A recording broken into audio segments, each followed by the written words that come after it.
The idea of the film came from some real-life events.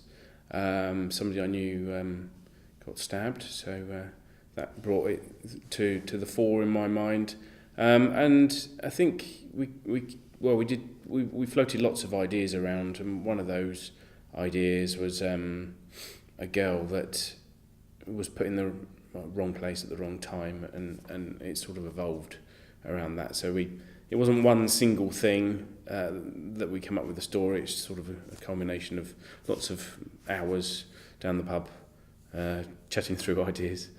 In terms of writing the film, we tried something very different to our normal. We thought we'd like to try some improvisation. In a way, there was a little bit of laziness in it. So we get somebody else to do all the words and we'll just transpose it.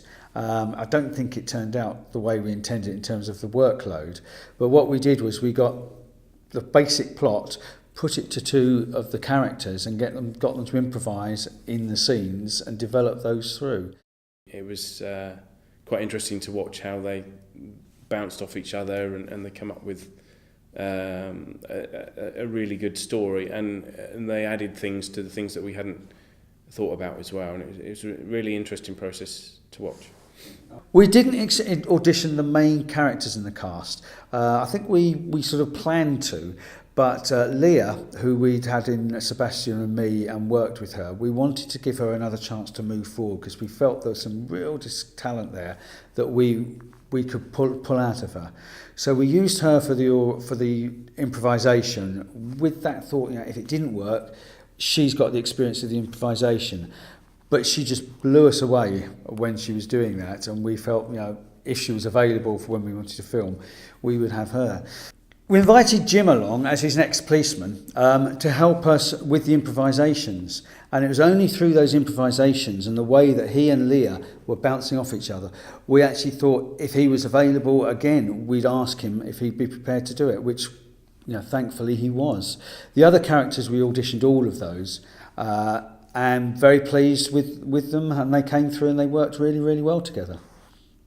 Learning the lines, at home I had my mum helping me, so we'd go through the script, and then when we were on the set doing the actual filming, I had Amy helping me go through my lines and then prompting me when I was forgetting them, which also did help to remember them. We took the script, and basically we're then at the same stage that we are with any film that we make. We pull the cast together and we have a read-through. With the read-through, there were some alterations, and what was quite nice is because Leah and Jim had delivered those lines, any situation, any time when they started whinging about them being too long or anything, we did point out very clearly to them that they were their words. We rehearsed over 9-10 weeks in a local village hall, pulling in the people who were required with each scene. One of the main challenges with this film is that it's set in two locations, but we were actually using one room to fulfill those two locations. And because you've got sort of sometimes 4 cast and sometimes 5, you end up having to go kind of around the table and do their close-ups and things like that.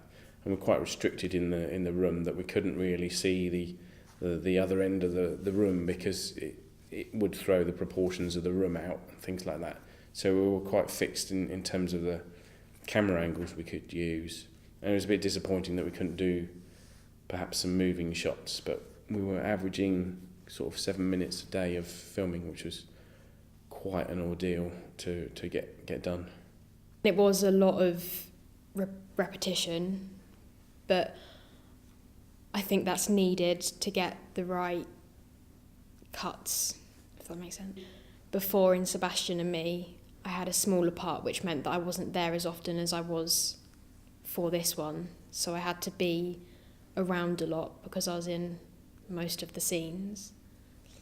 My least favourite part of the process of creating this film was getting stuck doing the same bit over and over and over again because I'd forgotten my lines. That was annoying, but I understand why.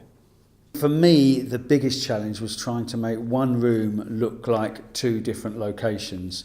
We'll find out. I haven't seen the film end to end yet, and hopefully we'll find out that that's worked and it hasn't detracted from the storyline. if it's even been picked up. At one point, when we wrote the film, we were quite keen on keeping the film within the confines of the room, making it feel like, or giving you the impression that you're in the main character's shoes. That you, obviously she's not allowed out of the room because she's in there for questioning. But I think as time went on, and certainly as we'd done some rehearsals and bits and pieces, we felt that perhaps we needed photos to break up the monotony of all the surroundings. And ultimately we decided then at that point to do flashbacks as well to try and give the film a little bit more realism. With regards to realism, sometimes the locations for real police work can change, especially with children involved. And some thinking is that they should be interviewed in their own homes these days. But honestly, it's so different for different police stations and different forces around that this is as likely as any scenario. In a police station, in an interview room, in a soft focus room, in a number of different ways. In terms of crew, we had a really nice bunch of people, most of them fairly young, but that's what Channel 7 is about, is giving the young people the experience to learn what it's like on a film set. Yes, to realise that actually it can be very, very boring, repeating the same scene over and over again, to look for any shine, gloss from lights which need powdering out, all of those little things. In the ideal world, we would have had someone doing lights, someone doing sound, someone doing makeup, and we'd had lots of people so that each person could totally focus on their role rather than people having to do 2-3 different jobs where things can get missed. I really thought the best part of this film and the rehearsal, the filming of it, was Leah crying. I just thought that was fantastic. She was just such a good young actress. It made me embarrassed as an old bloke.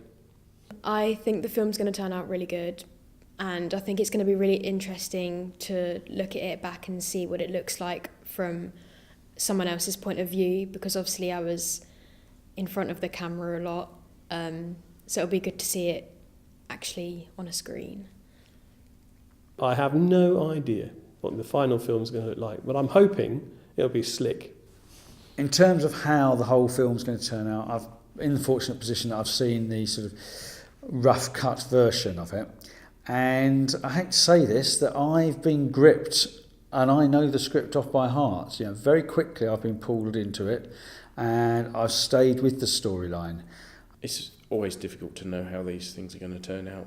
I've said this many times, that when you're involved in these projects, you really can't see the wood for the trees. I've sat there and analysed every shot and strung them all together, and I know all the reasons why I've cut in different places to get round certain continuity errors and all those sorts of things. And those are the sorts of things that people don't see. They look at it for the first time afresh, and hopefully they'll be gripped by the story. And I think early indications from showing it to a few people suggest that it's going to be a good story.